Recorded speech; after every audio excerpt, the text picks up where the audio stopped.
همیشه شروع خوبی هم داشتیم با مجسمه کوروش. خیلی عالی. اینجا ببینیم چون تاجیکستان خیلی سریع پیشرفت اینجا به صورت بی‌افزون شما در آخر صفحات تشریف دارین نمای برج استقلال می‌بینید. برج استقلال پیچشی که در درون برج استقلال هست میخواد تداعی کنه پیشرفت روزافزون شهر دوشنبه و کشور تاجیکستان. واقعا به صورت روزانه و ماهیانه این شهر این کشور همه دست به دست هم دادن، تاجیک‌ها و کسانی که اینجا زندگی می‌کنن برای پیشرفت کشور. ما واقعا این پیشرفت رو ماهیانه می‌بینیم. فکر می‌کنم شما در قبل برای پیشرفت این شهر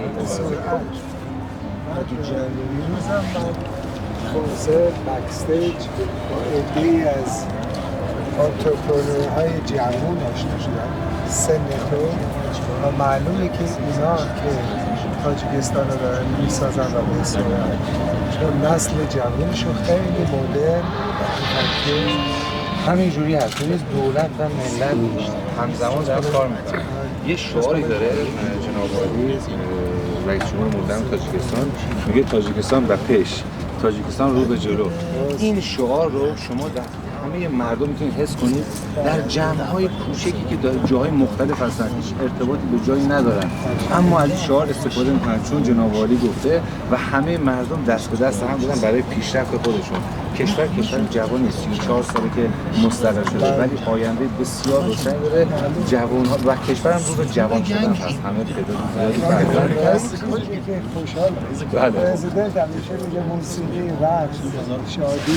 کاملا درسته. زمان واقعا یکی از مهمترین شخصیت‌های دنیاست که موسیقی و شادی رو و خوشحالی رو برای مردمش ترویج می‌کنه. کشوری که بعد از فروپاشی شوروی جنگ داخلی الان دومین کشور امن دنیاست.